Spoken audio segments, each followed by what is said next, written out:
പറയുന്നത് ഇന്നലെ ഞാൻ പ്രധാനമന്ത്രിയുമായി സംസാരിച്ചിട്ടാണ് അങ്ങോട്ട് വരുന്നത്. ഇന്ത്യന്റെ പ്രധാനമന്ത്രിയാണ്. അത് BJP-ന്നോ അല്ലെങ്കിൽ മറ്റേ കോൺഗ്രസിന്നോ വേറെ ലീഗിന്നോ നോട്ടമില്ല. ഇന്ത്യൻ പ്രധാനമന്ത്രി, അഖിലേന്ത്യാ സുന്നി ജമിയത്തുൽ ഉലമ, അതുപോലെ മശായിഖ് ബോർഡ്, സൂഫി സംഘടന, ഞങ്ങളെല്ലാവരും കൂടി ആവശ്യപ്പെട്ടു, ഞങ്ങൾക്ക് മുസ്ലിമീങ്ങളുടെ കാര്യം പറയാൻ സമയം തരണം. അദ്ദേഹം സമയം തന്നു. 1.5 മണിക്കൂർ സമയം. ഞങ്ങൾ 40 ആളുകൾ പോയി, 40 പണ്ഡിതന്മാർ അവിടെ പോയി. 50 മിനിറ്റ് ഞങ്ങൾ സംസാരിച്ചു. ബാക്കിയുള്ള സമയം അദ്ദേഹം ഇങ്ങോട്ട് മറുപടി പറഞ്ഞു. ആ മറുപടി ഞങ്ങൾ പറഞ്ഞു. അവിടെയെല്ലാം ഞങ്ങൾ ഒരു പാർട്ടിക്ക് വേണ്ടി പറഞ്ഞതല്ല. ഞങ്ങൾ പറഞ്ഞു, ഈ രാജ്യത്തെ ന്യൂനപക്ഷത്തിന്റെ ആവശ്യങ്ങൾ പരിഗണിക്കണം. ഈ രാജ്യത്തെ പിന്നോക്ക സമുദായത്തിന്റെ ആവശ്യങ്ങൾ പരിഗണിക്കണം. മുസ്ലിംകൾക്ക് മുസ്ലിംകളുടേതായ ആശയങ്ങളും ആദർശങ്ങളും നിലനിർത്താൻ ഇന്ത്യ രാജ്യത്തിന് സ്വാതന്ത്ര്യമുണ്ട്. ആ സ്വാതന്ത്ര്യം നിലനിർത്തുക തന്നെ വേണം, അതെടുത്തു കളയരുത്. അതുപോലെ ഇന്ത്യ രാജ്യത്തിന്റെ ഹിസ്റ്ററി, ചരിത്രം, അത് മാറ്റി എഴുതാൻ പറ്റില്ല. അത് ആ ചരിത്രം അതേ നിലക്ക് തന്നെ നിൽക്കേണ്ടതാണ് എന്ന് തുടങ്ങി ഞങ്ങൾ എയർ ഇന്ത്യയുടെ ചൂഷണം അടക്കം പറയുകയുണ്ടായി.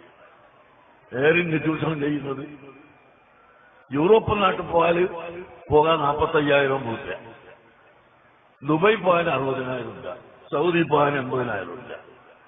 ഇതിവിടുത്തെ എയർ ഇന്ത്യ എടുക്കുന്ന ചൂഷണമാണ്. ആ ചൂഷണത്തെ സംബന്ധിച്ച് പ്രധാനമന്ത്രിയോട് പറഞ്ഞു.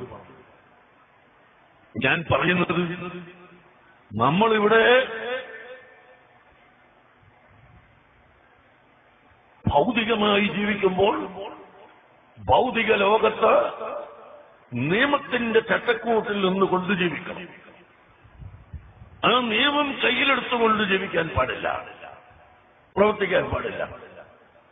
അതേ സമയത്ത് ടെററിസ്റ്റാവാനോ ഭീകരവാദിയാവാനോ തീവ്രവാദിയാവാനോ ഒരിക്കലും പാടില്ല. അതൊന്നും ഇല്ലാത്ത വിധത്തിൽ സമാധാനത്തിലൂടെ സൗഹൃദത്തിലൂടെ ഏറ്റവും നല്ല ഒരു അന്തരീക്ഷം ഈ രാജ്യത്ത് ഉണ്ടാക്കിയെടുക്കാൻ ഇവിടുത്തെ മുസ്ലിംകളും മുസ്ലിംകളല്ലാത്തവരും ഒത്തുചേർന്നുകൊണ്ട് പ്രവർത്തിക്കണമെന്ന് കൂടി സാന്ദർഭികമായി ഞാൻ ഓർമ്മപ്പെടുത്തുകയാണ്.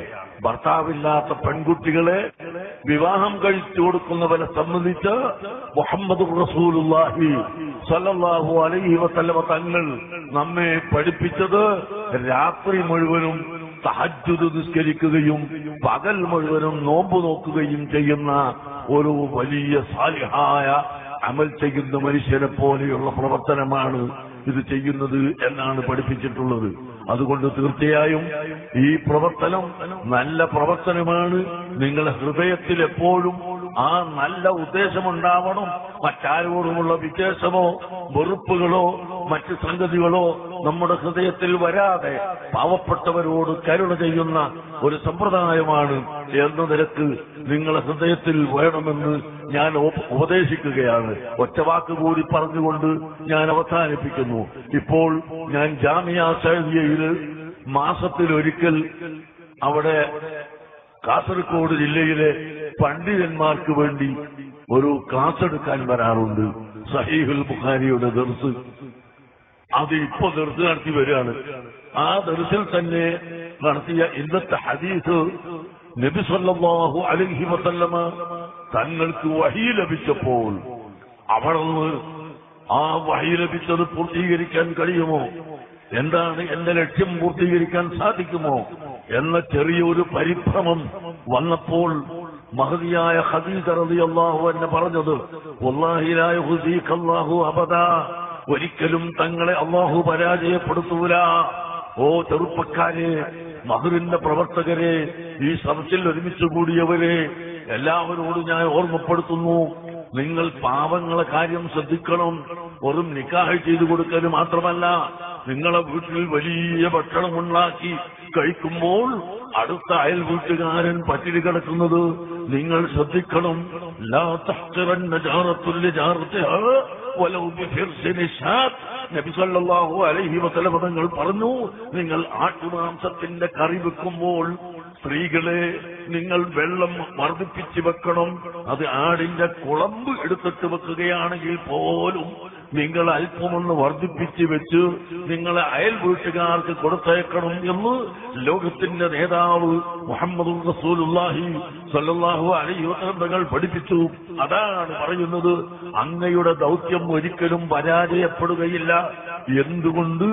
ഇന്നക ലതഹ്മിലുൽ കല്ല വതക്സിബുൽ മഅദൂം. പാവപ്പെട്ടവരെയും കഷ്ടപ്പെട്ടവരെയും അനാഥ അഗതികളെയും സംരക്ഷിക്കുകയും അവരുടെ കഷ്ടപ്പാടുകൾ തീർത്തു കൊടുക്കുകയും ചെയ്യുന്ന ആളാണ് തങ്ങൾ. അതുകൊണ്ട് അങ്ങനെയുള്ള ആളുകളെ അല്ലാഹു പരാജയപ്പെടുത്തുകയില്ല എന്ന് മഹതിയായ ഖദീജ റളിയല്ലാഹു അൻഹ പറഞ്ഞത് നബി തങ്ങൾ സമ്മതിച്ചത് സഹീഹുൽ ബുഖാരി റിപ്പോർട്ട് ചെയ്യുന്നു. അതുകൊണ്ട് പാവങ്ങളോടുള്ള സ്നേഹം നമുക്കെപ്പോഴും വേണം. നമ്മുടെ അയൽവാസികളെ സംബന്ധിച്ച് നാം ചിന്തിക്കണം. അവർ പട്ടിണി കിടക്കുന്നുണ്ടോ എന്ന് നാം ആലോചിക്കണം. അവർക്ക് വസ്ത്രമുണ്ടോ എന്ന് നമ്മൾ ആലോചിക്കണം.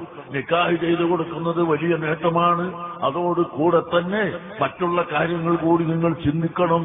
ഒരേ ഒരു വാക്ക് പറഞ്ഞ് അവസാനിപ്പിക്കട്ടെ.